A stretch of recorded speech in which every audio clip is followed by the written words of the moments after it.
recording. This is recording. And we are. Let me get in.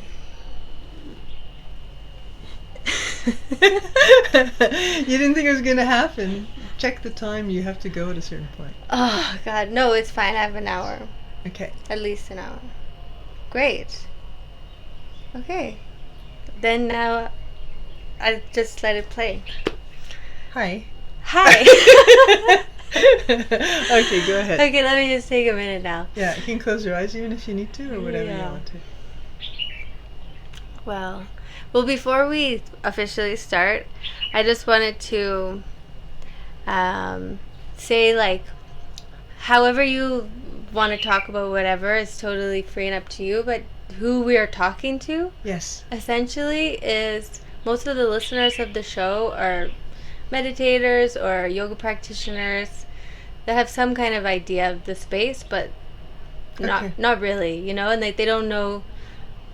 They've maybe heard me, if they've listened to the show, talk about Swamiji, but they don't know about Kulu or any of this kind of stuff, and they really are just wanting the inspiration of you.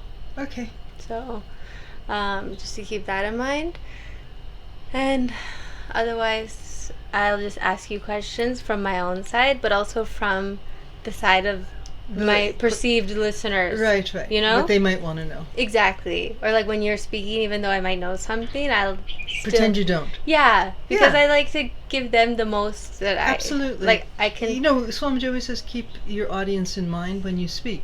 Oh, you know, so if I'm speaking in the cave, I'm going to speak differently. If I have an Indian audience, a Western audience, new people who've never heard anything, like your type of people who have some background. So it's good to have a sense of that. Nice. Thank you. Yes, thank you. Okay. So I'll just put on my podcaster host persona. Okay, and I'll just remember I'm pure free forever. Yeah, me too. So, welcome, Shaarda, to a Curious Yogi podcast. It's such a treat and treasure to get to spend a little time with you. Thank you. Thanks for having me. So we've known each other for about 10 years since I came to the ashram and had a chance to meet with you. And we've always had such a beautiful connection, and I know you have such an extraordinary story and such an extraordinary life that you've devoted to meditation and just living your life in such a beautiful, free way that is so rare and unusual that I know the listeners will get some inspiration and value from your story. So to start, I'd love if you would just introduce yourself and maybe not, you know, how to put it in a nutshell, but a little bit of your story, how you came onto this path of spirituality and living the wisdom of Vedanta as you have, and just kind of who you are and how you got to this moment. Thanks, Bobby.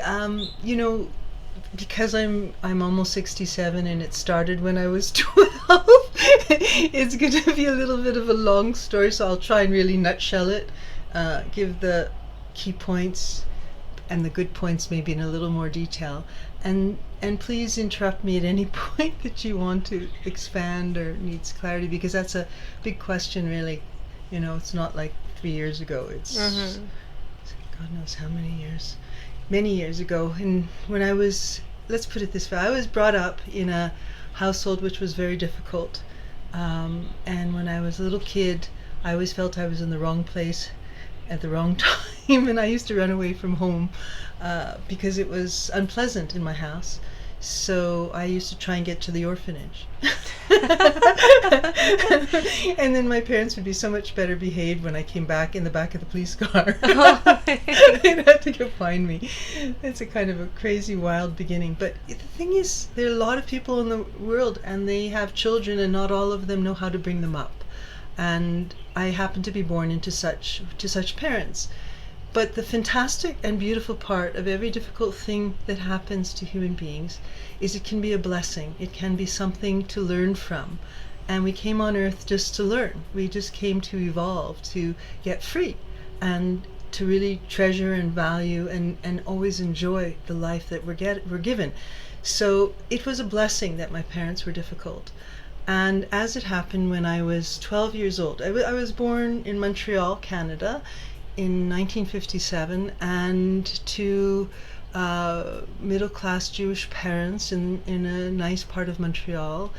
And then what happened when I was 12, whatever year that was, I saw a National Geographic magazine article on India.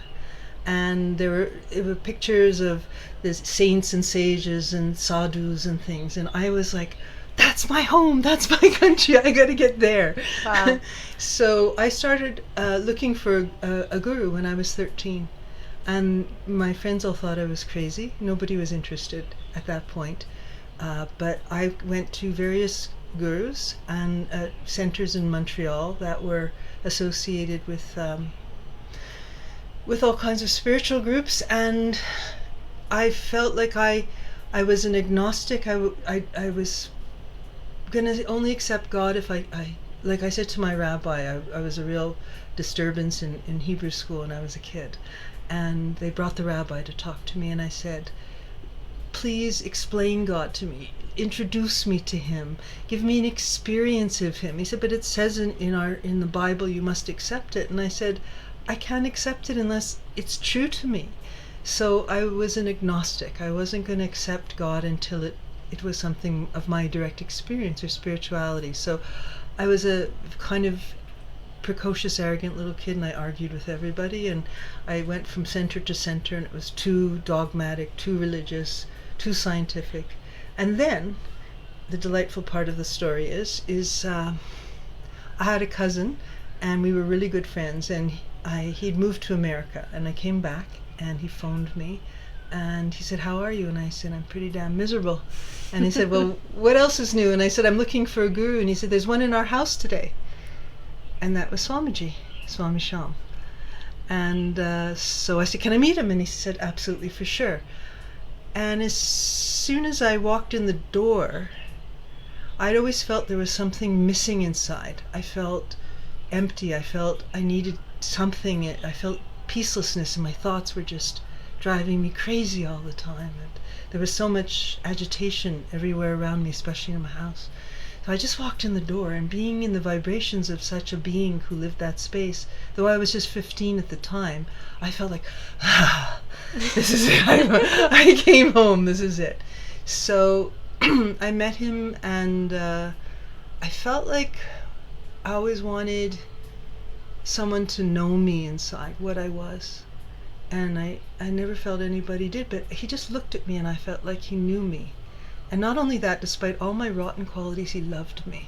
And that, to be really loved like that, even though it was not with words, but I felt such a beautiful acceptance from his presence. And I immediately just wanted to go to India and drop out of high school. But so I learned meditation from him, and I felt that I could be in that space of peace and freedom and ease and balance. And so it was the most beautiful thing that I could ever experience, was meditation. And I asked him, can I come to India and to the Himalayas where you live? And he said, you're too young and you should do your studies. So I did my studies, and I did my bachelor's degree, and then I did my master's degree in history and philosophy of religion.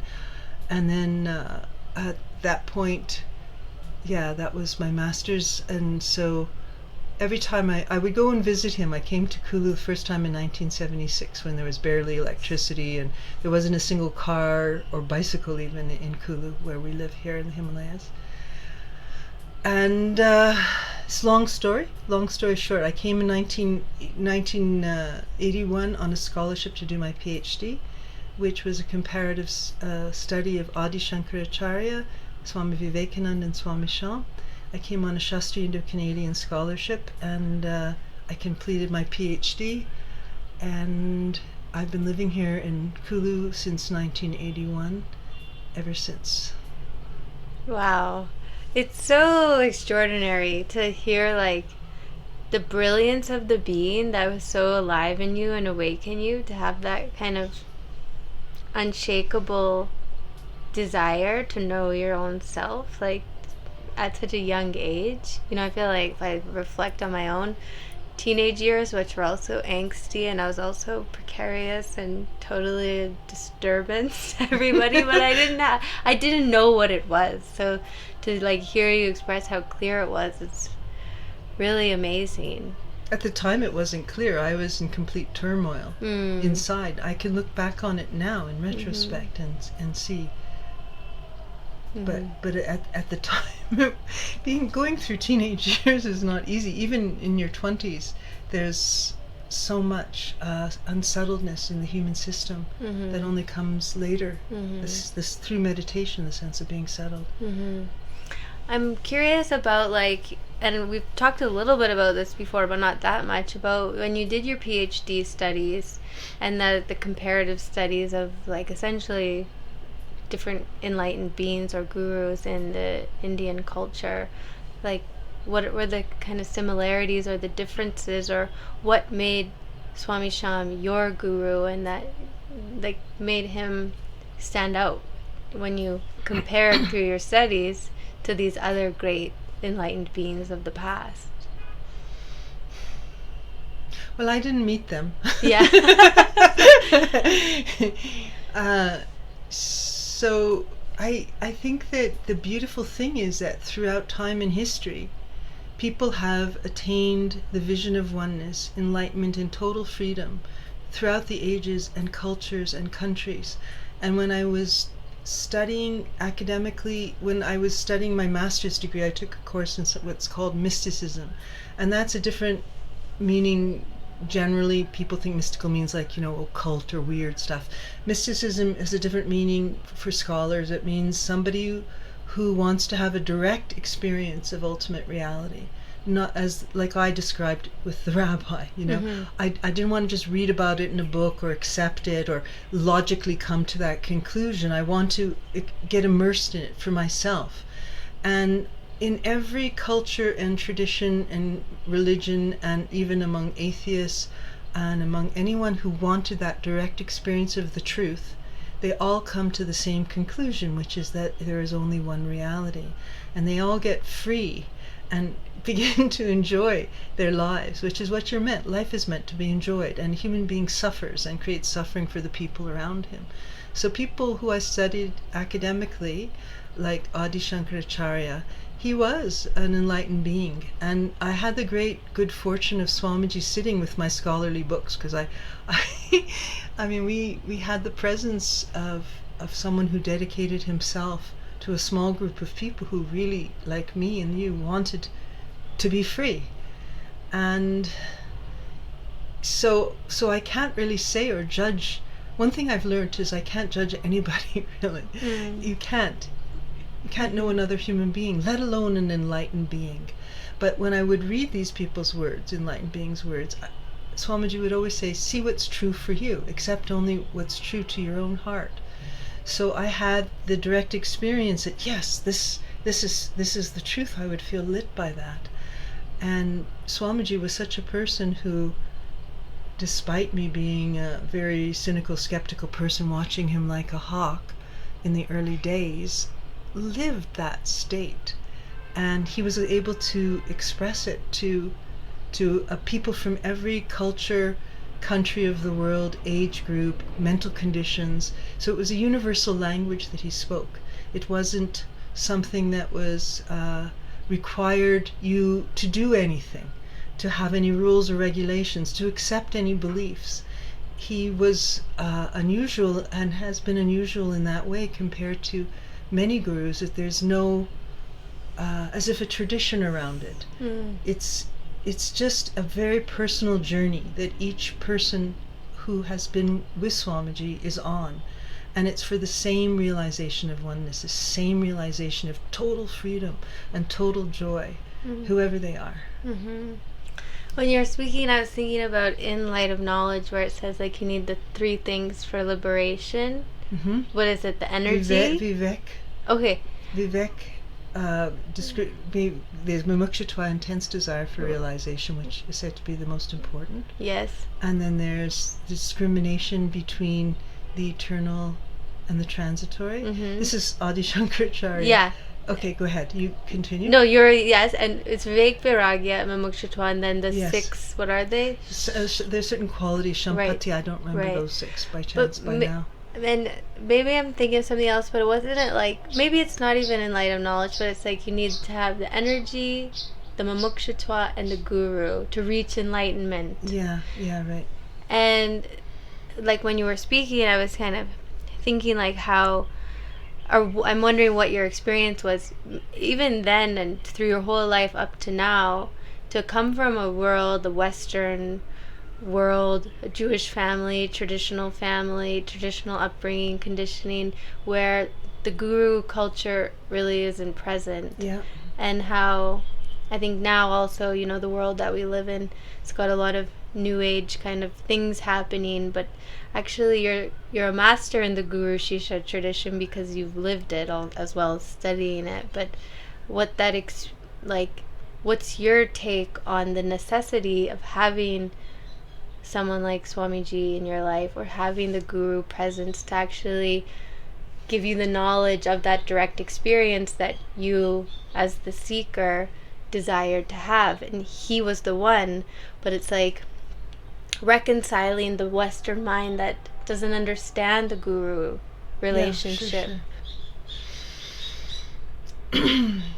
Yeah, the Guru tradition is not part of Western culture, barely. There's a sense of having an apprentice or something like that. To describe the value of having someone who is living what he speaks cannot really be explained or expressed. It's kind of like, I'll do my best, because it's sort of like as if you're trying to say to for someone who never fell in love what it's like to fall in love, right? You can't say until that happens to you.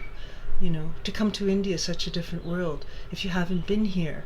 You know, it's sort of like, to the example actually that Swamiji gives is, you can read a book on swimming and then you can become a teacher of swimming without going into the water. So you can give all sorts of instructions, but you were never in the water. And you can read a book about it, about how to swim, but you're not going in the water. So having the presence of somebody who is, if not enlightened, then completely, but is living that state, is invaluable. It's because otherwise there's a big gap between intellectual understanding and direct experience. So this was something I actually had a lot of struggle with in my own practice, because I did my doctoral dissertation on this topic, on Vedanta philosophy, and I could and did give courses at not courses but seminars at universities, and I had the ability to be able to articulate it to academics and young children if need be. But I saw the gap between my ability to articulate it and in the moment when something is going against my conditions, when I think something should be one way and it's not happening and I'm reacting to the situation, then why am I not living it?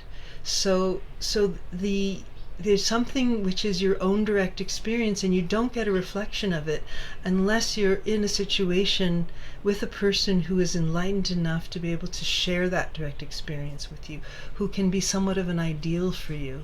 Like right now, Swamiji is not in his body, right?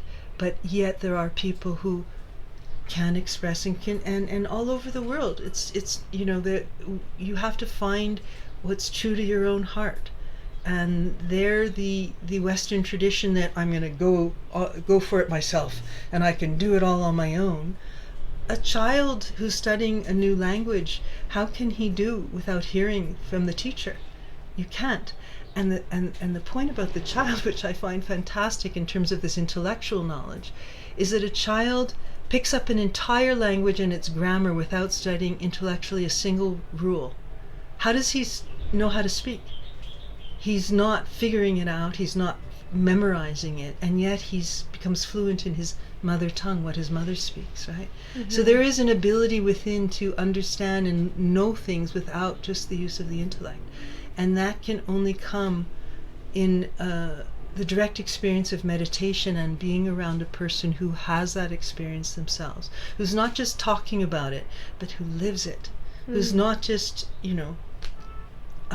that's what, the advantage of seeing Swamiji, because he'd be in all kinds of situations.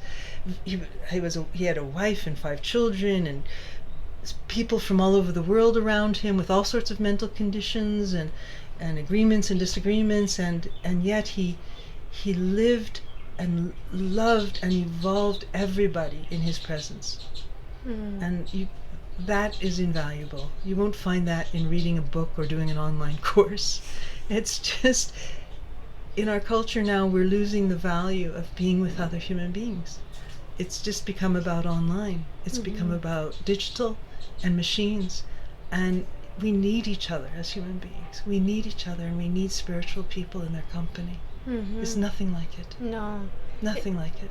It is like that essence that even when you said about how do you explain what it's like to be in India or to be in front of the realized being, it's like that essence that permeates the whole experience. Yeah. That's beyond language. Even today in the video that we heard when Swamiji said about the chili, that the nature of the chili is pungent and spicy, but you can't see it. It's invisible.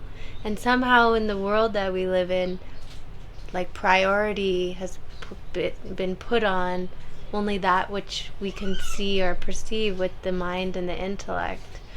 And I also had the similar experience when I first met Swamiji, that it almost flipped what I was used to on my head, because there was that sense of knowingness, and yet my intellect couldn't articulate what he was even saying. Yes.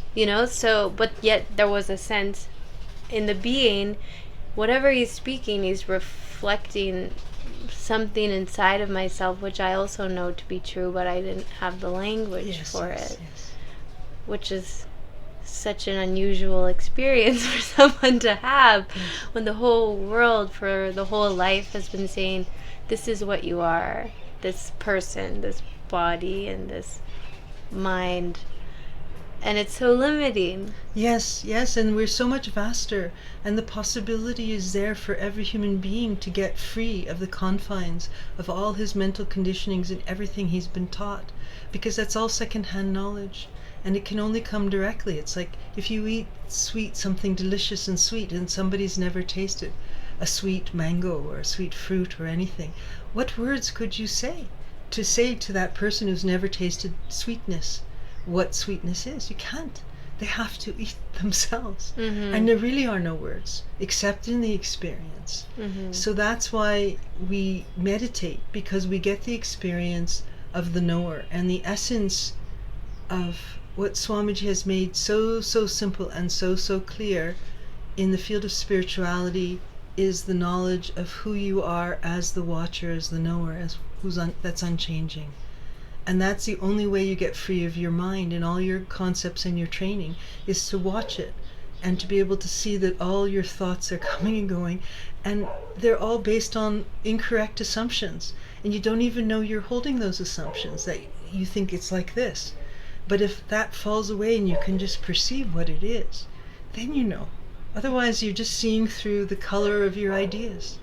And it's only by being the knower and meditating on the knower in identity, which is that you can get that experience where you can be free of feeling all those emotions and those thoughts that make you unhappy. And you don't want to. The people who are closest to us, we tend to create most pain for. And actually, there's a great line that Swamiji said that comes to mind now. Someone said, Swamiji, isn't it selfish if I'm just, pursuing my own enlightenment and my own spiritual practice, and I'm not going out there, the world's in such a mess, and I should help the world? And he said, well, no, there are people, everyone should know their purpose, and some people are meant to take care of these things. He said, but what you're trying to change everybody else around you, and they don't even want to get changed. It's so impractical if you take that energy that you use to try and change everybody else to improve your own self and remove all those qualities that are making you unhappy and everybody else. He said it would be such a great relief to everyone who meets you.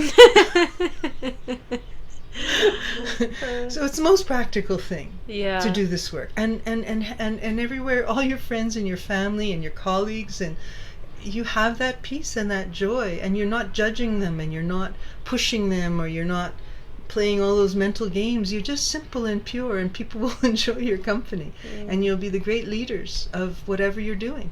It will happen. It happens that way. I love it. And I'm wondering, like, before, when you were expressing about after you did your PhD and you kind of reached the peak of your intellectual understanding of the great vast wisdom of the Vedas, and yet you said you were kind of having this kind of struggle within yourself of having that direct experience. Like, how did you, through your sadhana, eventually, or if you're still working it out, like, reconcile that separation? It has to come through a direct experience for yourself. And I think it takes, for me, I was doing meditation and I was studying the scriptures, and I picked all of that up because I had that kind of an intellect that could do that. But it became words. And that words, I had to not just speak it, I had to eat it. I had to become it. And in order to do that, I think it takes a lot of honesty. Took honesty with myself, because first you have to be the witness self, and then you have to see this is your vehicle, right? Like you're working with your computer there, recording this. If you don't know how the computer works, like we had a problem with the mics, you're not going to be able to record the interview, right? That's why you're like, step away. Take a few minutes here. Yeah. So this is our instrument. Mm-hmm. And you can like say, yes, I am the Atma, I am the self and all of that, but it's a dimension, it's a state, it's an actual space, and you have to constantly watch what space you're in. Are you in that dimension of oneness, or are you just saying it with your words? Are you knowing how your computer works? Like, what's going on? Are you agitated? What state are you in? Because if you don't, if you're just saying it with your words and you're not actually in that dimension, it's as good as any missionary from any religion going out and saying it. So I think it takes a lot of honesty with oneself to see, everybody, like you say, how are you? And they say, I'm fine. And then you start to hear one complaint, second complaint, this went wrong, that, this, that, so everybody's like looking like I'm looking beautiful, I'm looking cool, I'm doing well, but inside they're in turmoil, they're miserable, and they're not admitting to themselves what's going on. Mm-hmm. And so you have to, I think that the gap got filled for me to understand, to watch what state I'm in, and to be honest with myself. And if I'm not in the right state, pause, take a moment back, like, don't be in a rush, you have to do this, you have to go there, you have to sit down, it's cool, just like, so you're late, it's okay, close your eyes, get in the center, be the knower, be actually in that state. If you're not in that state, everything will turn into a mess. It always does. Maybe happy for a few bit, and then it's just going on, and you're not conscious. You're in a state of unconsciousness. You have to be in the watcher. You have to be in the center. Yeah, it seems like it's kind of the problem of the human mind for time immemorial. Like when we look at the scriptures, like the Gita, and it's like, what is the problem? It's the confusion and the frustration of the mind. And it's like again and again and again, however it gets manifested or expressed with myself or with my friends or the people listening to the podcast, it's like we all have that experience of having a problem with our mind. Yes. Which includes your emotions, which includes your body and its diseases and sicknesses, mm-hmm. which includes your energetic system and its imbalances. Mm-hmm. It's a whole system. And you have to understand the whole system That's why they give all the different yogs. You're a man of action, so there's the karma yoga, meditation, and there's your devotion, your heart, your love, there's your knowledge, your intellect, your ego. The whole functioning has to be understood, has to be studied, not intellectually, academically. This is your laboratory. This is you, and you're on the path of life, and everywhere you go, you take yourself. And you can't run away on holidays or watching a movie, because you're going to come back to the same situation that's making you unhappy. And unless you get free of it, it's going to hound you your whole life and just pile up and get worse. So we have to know, why are we here? We're only here to attain that freedom and joy that we're meant for. And that's attainable for us. But we have to actually be aware of who we are, and that can come in meditation, which I'm sure your viewers and everyone have that experience. They're coming. If they haven't, then all I can say is that meditation is the most important thing for every human being to do. It costs nothing, that you don't have to believe in anything, there's no rules to do it. At least the meditation that we know, which is meditation on the knower, on the observer, on the one that is always free. In identity, we have to know that's who we are. Not just when we're sitting with our eyes closed, but right now. It's not Garima and Shaarda, it's the same being. We have to attend that. Can you speak a little bit more about, that sense of the knower and the witness? Because I know from my own experience and from hearing from friends and fellow yogis and aspiring meditators, there's that experience of closing the eyes. And there is the thoughts coming and going, but the capacity to not get pulled in to the thoughts or the body, the emotions, and the whole rest of it that comes along with it. But how does one remain as that knower space that you're speaking about? It's all about your attention. Where's your attention? So the attention has to be trained, because whatever is in front of you, it turns into. If I'm looking at you, I as a self am turned into Bobby, right? If you're watching a scary film, you're turning into that. If you're seeing the TV and all the horrible things on, you're turning into that. This is what the attention turns into, whatever it's attending. It actually becomes that. So the attention has to go back to itself and attend the one who's watching. And that is a training that happens in meditation. So it's not good to struggle and push and pull with your thoughts and fight with them, and I'm having these thoughts and go away, and that's not going to work, because it's like shadow boxing, like you just giving it energy and it's just blowing right up, so it's not a war. It's just to be easy. And one thing that Swamiji has shown us is, which we were just talking about before we started recording, about breathing, right? That in between one inhalation and next exhalation, there is a pause or a gap. And in that kumbhak, or stillness of the breath, there is no thought. Breath and thought come at the same time. Between one thought and the next thought, there's a gap. There is that space. So when you get when someone's really upset, they're like they're angry, or they're crying, like the breathing goes really haywire. And as you go deeper in meditation, the breath becomes much more still, and that's one way of attending that knower. It makes it easier. The thoughts get settled. So there's a pranic level of things. Mantra will, the repetition of Amaram Ham Maduram Ham, you must have talked a lot about with all the different people you've interviewed. That humming sound will resonate and settle the mind down.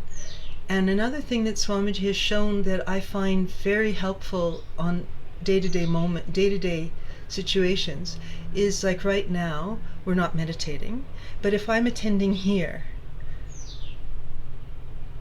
which is just above the head, because this is Shaarda and her drama and her life and the story of her parents and the whole thing. But here is the watcher, and pranically it's the Sahasrar. It's where the energy, individual consciousness unites with the whole. So I keep my attention here at the Sahasrar. And that, because otherwise, like when you're meditating, okay, Amaram Ham Maduram Ham, you're bringing it back gently, Amaram Ham Maduram Ham. But now as I'm talking, where's my attention? it'll go, like, if you get angry at me, then I'm like involved. But if I stay here, then it remains focused as the knower. But not just here as Shaarda, but here as the knower, as the Sakshi, as the witness. That's who I am. That's who you are. Everybody is that same witness. It's me who I'm seeing right now. Not me, Shaarda, but me as pure free forever, as the witness. Beautiful. Yeah, I love you said that the other day at lunch when we met, about having the awareness sort of outside of the self and yet including oneself in that. Yeah. And I think it's also, it's inspiring to hear you speak. You've been meditating your whole life. You've been doing this work your whole life. And I think that's the key point, is your whole life. There's a sense, and not even just in the Western culture, in the whole world, in the way that the human being wants things to happen in a moment. I want to hear the knowledge, and I want to tick the box, and I want to get realized, and then get on. I'm going to go a trip to France. Like, yeah, but I'm going to make $1 million. Like. Yeah, exactly. Bucket list. Exactly. And self-realization.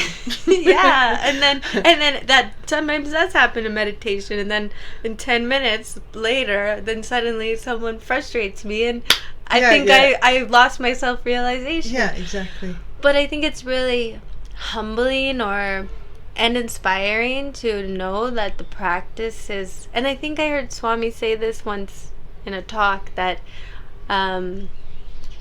I just lost my train of thought.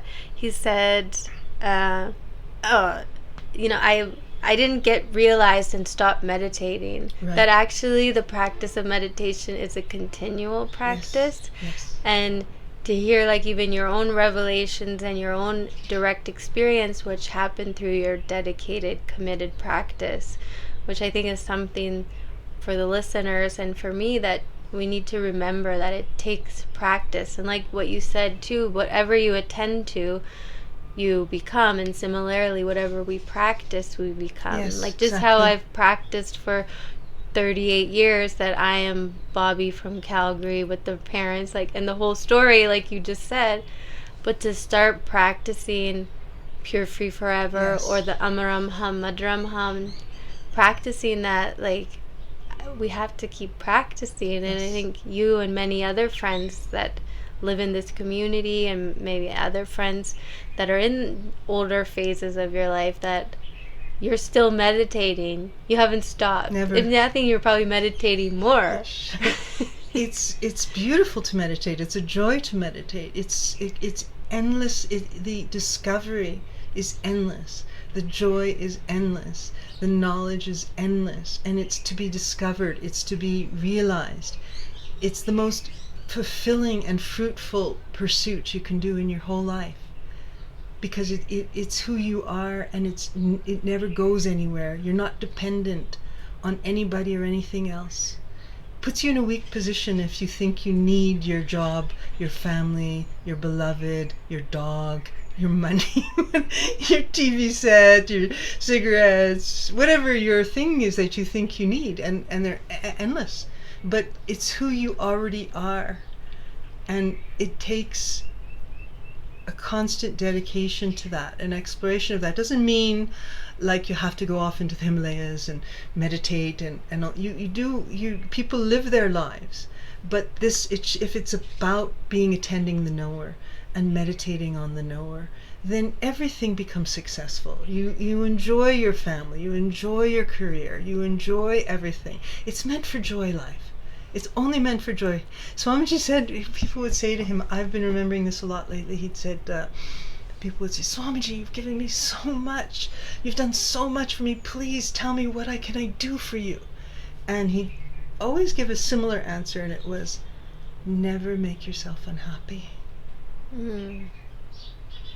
Never make yourself unhappy. And it's easy, he said once, if you don't blame yourself, and you don't blame other people, and you don't blame God or life, whatever you want to call it, you will attain the innocence of a little child, and you'll grow most quickly to your freedom.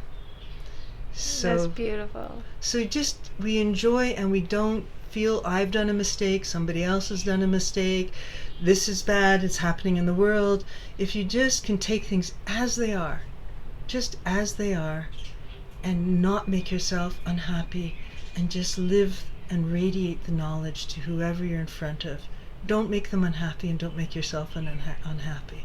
It's within our power to do it. It's within our power if it's our priority. And it does take a little work.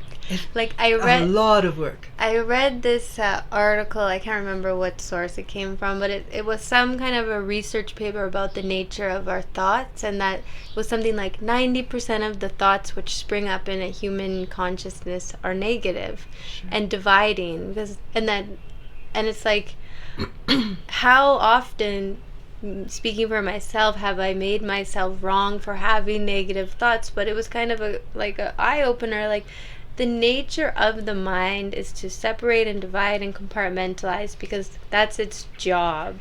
And to remember Swamiji's words that I have never done anything wrong. Right. And that actually... Nor has anybody else, for that matter, because everyone's hearing that. Yeah. So it's not like I've never done anything wrong, but you really messed up there. And why did you do that? And you said that.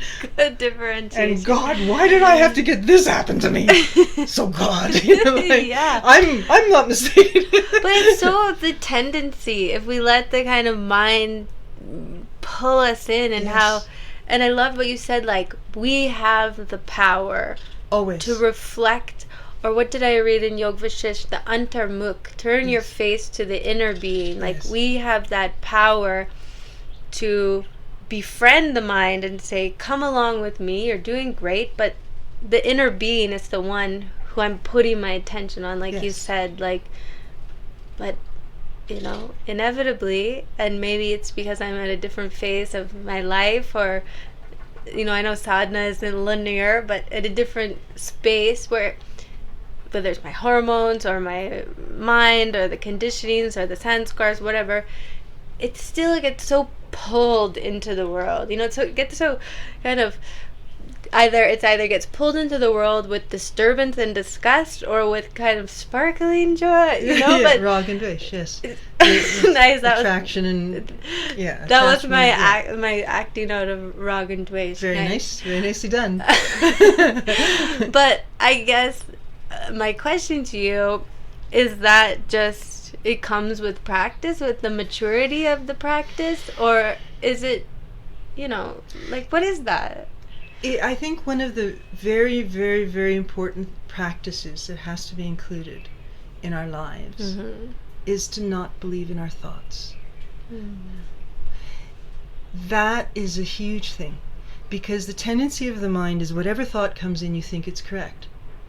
And you think your thought's better than everybody else's, more true, if other people disagree with you. You got the real goods on the truth, you know? And everybody else should understand the way you think, because you really know, and they'd be so much better off if they got what you're thinking. Everybody thinks this way. Everybody does. It's quite a revelation to think that every human being believes in whatever thought comes in his head. Even though, like, 1 minute, like, oh God, she's such a nice friend, but why did she do that? You know, like... but she's so sweet, but what a bitch. Like, you know, it's contradicting itself every second. And every thought that comes in is accepted. So once you become established and make the habit of attending yourself as the knower, which is the most important. Second most important, I would say, is disbelieving your thinking. Thinking, any thought that comes in and makes you unhappy, be sure it's not true. Okay? Without a doubt. So take another thought that, even if it's not maybe correct, so-called truthful, you know, but take another angle and release yourself out of your opinion, because these are just opinions, and they change like the wind, and they're just training and they're conditioning, and they're from your past and past life, or God knows whatever anyone wants to go into all of that. But the main point is they're arbitrary and they're not true. And if you can just let them relax out of them and just watch and be the watcher, it's the training of being the watcher and attending the watcher and disbelieving the thinking process. Swamiji's talked about this a lot, and it's very important.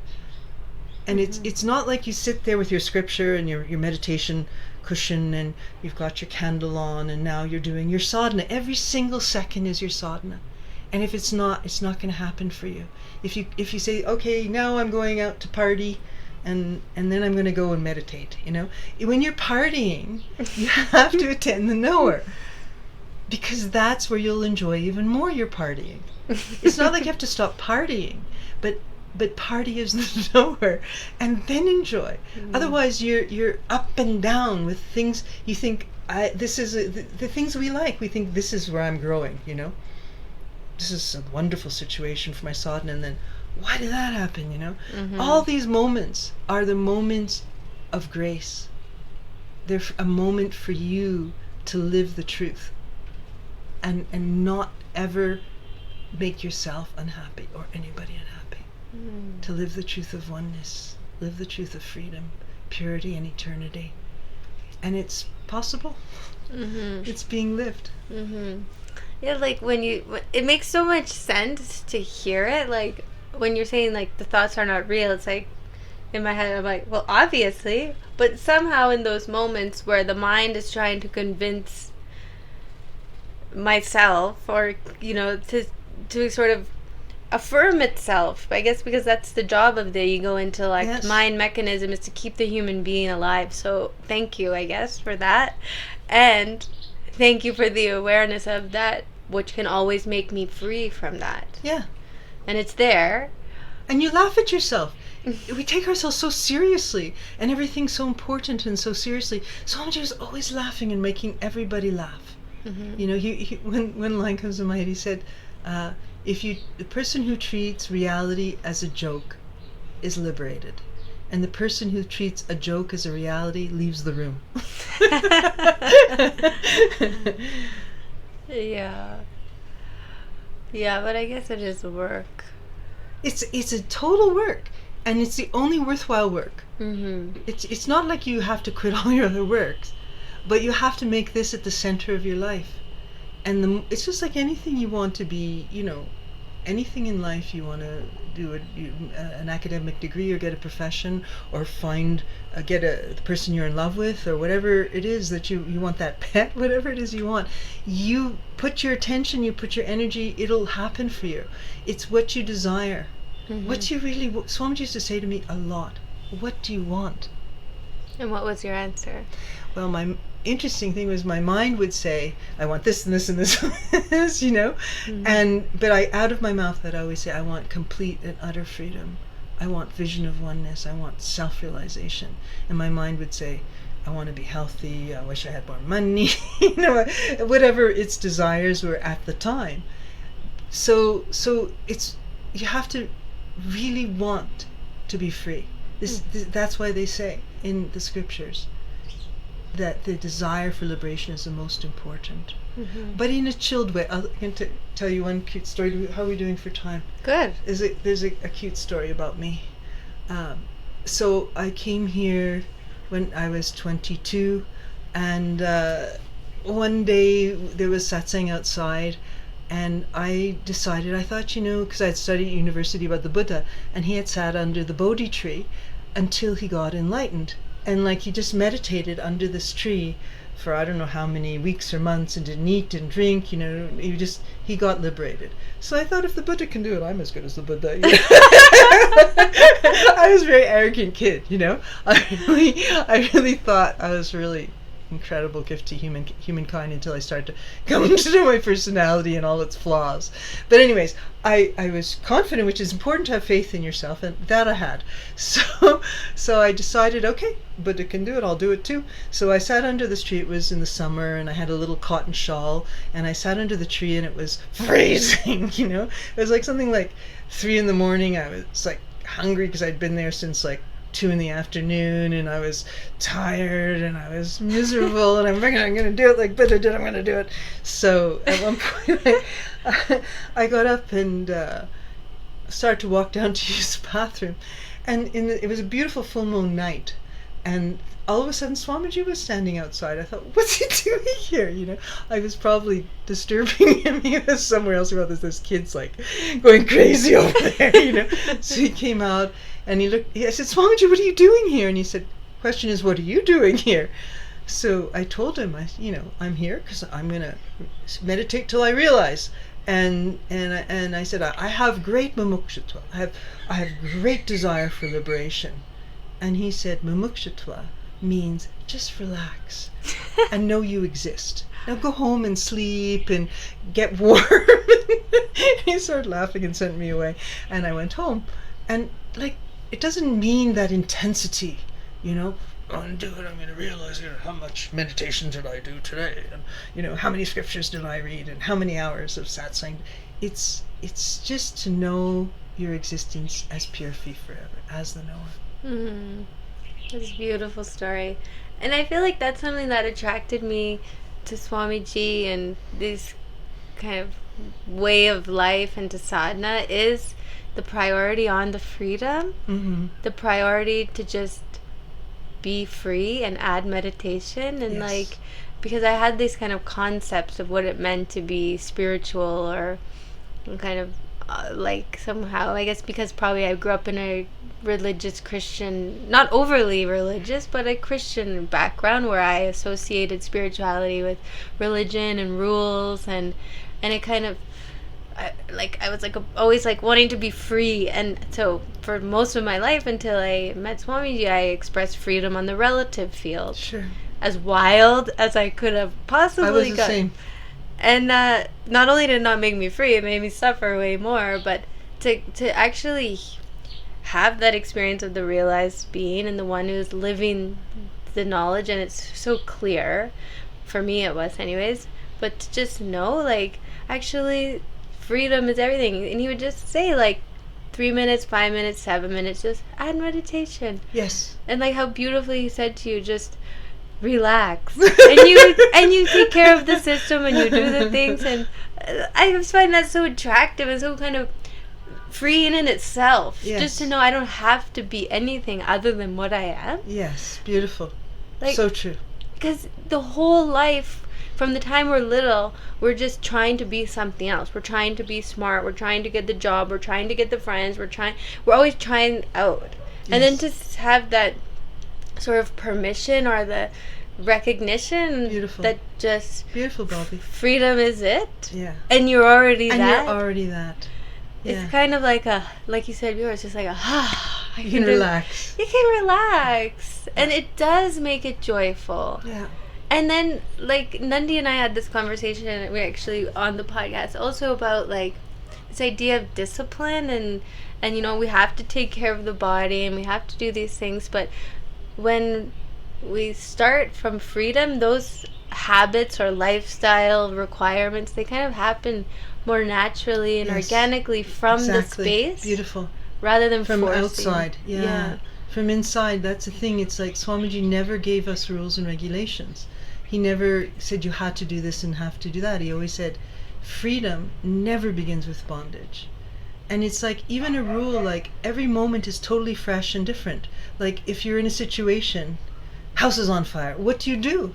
It's any kind of a situation comes up. There's no thing, you're not going to pull out your manual and your spiritual book or sit there and do bhajan or something like that. You're gonna, your own awareness, your own intelligence will know in the moment what to do. So you can't, the rules are not going to help you. What is going to help you is your own intelligence. The knower is supremely intelligent and knows everything. Everything else that you learn is just a bunch of words, a bunch of ideas. What's genuine from your being, your own, like if somebody gets saved in a car accident, it's not like he's planning turn the wheel right and then left.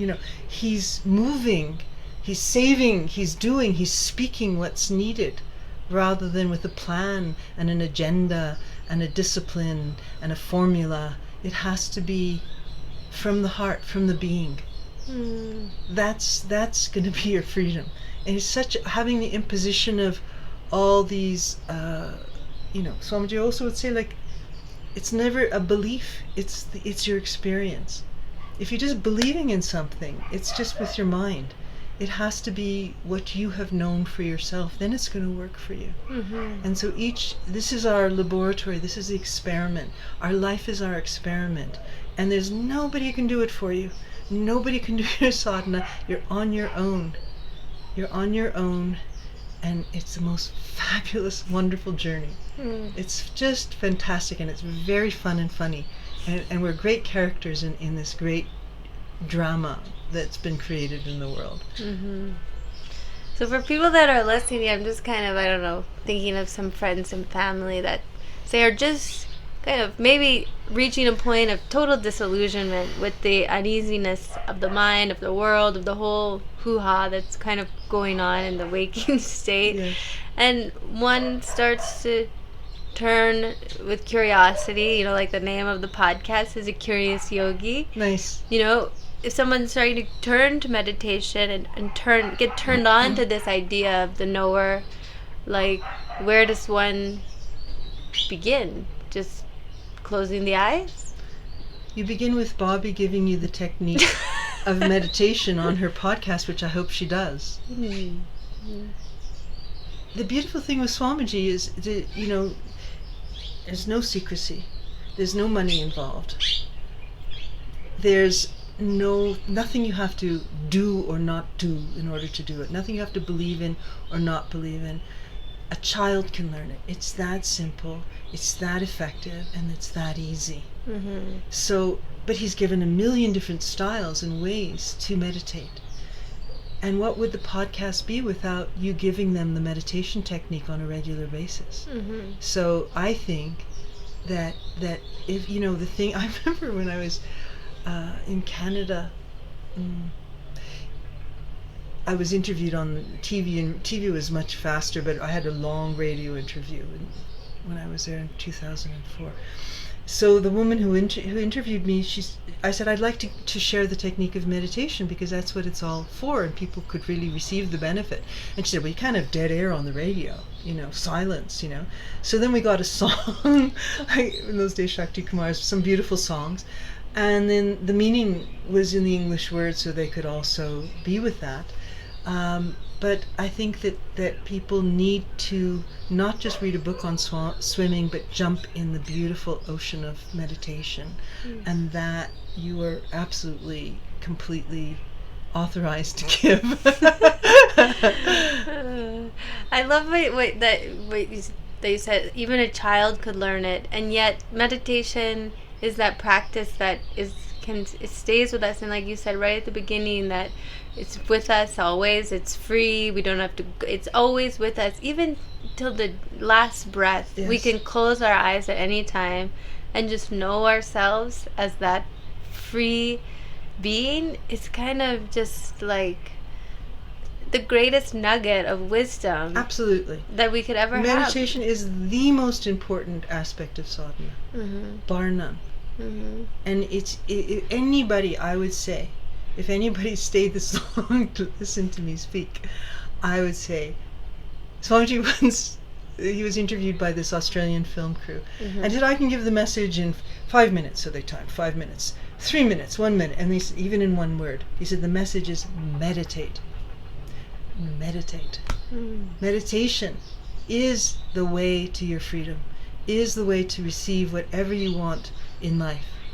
If you want, a tight butt and a high-paying job, you can get that too. Meditation will give you that power, but it can give you complete emancipation, total knowledge, total wisdom, total freedom, total joy. It can give you peace. That's the main thing. It can free you of all the hellish emotions and mental waves that harass a human being on a daily basis. It will give you that. It has to be done regularly every single day, not all right, 10 to, it's this time and I have to finish that time. Spontaneously from inside, as long as you feel. You open your eyes when you feel, but it must be done every day. If one does it every day, it is the most beautiful aspect of human existence that could ever be experienced. Meditation. I love it. I totally agree. I think that's a great last inspiration to wrap up. So at the end of each episode, at least in this season, I'm on season 3 right now of the podcast. Congratulations. Yeah. So I ask the guests each season. I kind of think of a new something to ask. I don't know why, I just do. And so this season I have 3 kind of quick questions For quick answers. Quick answers, and feel free to express how you want. So the first question is, if you could explain or describe your sadhana in 3 words, in your personal sadhana. I am the knower. Nice. I am knower. English not so good. I am knower. Wow. Great. That's beautiful. And a scripture that inspires your practice. Bhagavad Gita. Nice. And finally, if you had to sum up this conversation in 1 sentence. Meditate with Garima. Nice. Great. I always love a little promo for me, puffing my head.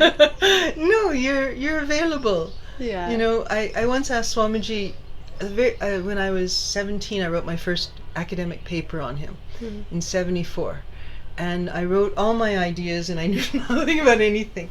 And he sent me back a cassette tape and and answered everything.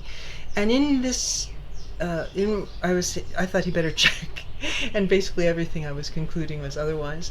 So I said, yes, and once the aspirant attains self-realization, then he naturally will become a teacher. And other people will also, he'll give the opportunity to other people to reach that. And Swamiji said, he doesn't have to teach. He said, I don't teach. I just live my life. He said, a bird, was I telling you this the other day? Somebody else. Doesn't matter. People at the podcast haven't heard. He said, a bird doesn't teach, but people watching the bird learn how to build an airplane. He said, a realized being may teach, be with other people, and through his presence and how he lives his life, they will learn and be inspired. He said, but he may walk in the forest and play with birds, right? So people all are meant to do different things, and I have not felt any calling to go out there. At one point, Swamiji suggested I go and do seminars and so on. I did that at one point and had that experience, and it was powerful. I had to learn and understand certain things about me, and people definitely would have gotten the benefit for whatever. But I have not been drawn to be in that sort of a role. You, on the other hand, you are doing these podcasts, you're teaching yoga and meditation. You're meant for that, right? And you have so much to offer. And it's nothing but the Guru Tattva, the Guru's space that's coming through you. That's why I say that so many people who are hearing this podcast can receive tremendous benefit from studying meditation, practicing meditation with you. Jai-ho. Jai-ho. That's a beautiful note to remember too, that we're just sharing. It's just one reality, one voice, one ears hearing and speaking, and it's beautiful. So thank you so much for just sharing with us your wisdom and your humor and your brilliance and your generosity of the space, and a lifetime lived and seeped in this space. It's so rare, and it's such a jewel, and it's such a treasure, and I feel so honored and thankful to just have that space with you, and that the listeners also get to take some of that inspiration, because you're right, like you're someone that's been swimming, and it's so clear that you live it, and that's how we learn, and you're an inspiration to me, and I love you. Love you too. So and and all you sweet listeners, God bless you. Enjoy your lives, enjoy your meditation, and enjoy the freedom of your being. There's no limit to the incredible life that we've been given and what can be realized in it. So there's just beyond the sky's the limit. So go for it. Nice. Okay. Thank you. Great. Perfect. 1 hour and 4 minutes. Same. Thank you so much. It's so inspiring and like get like not excited but like it's I guess you get high Great. having the talk. Good, good. Did it come out? Yeah, it's good. Let me just make sure I save it because that's like my worst nightmare. Shaarda. Shaarda Oh, double A. at the beginning. Shaarda. Yeah, thank you so much. It was a joy. I enjoyed it.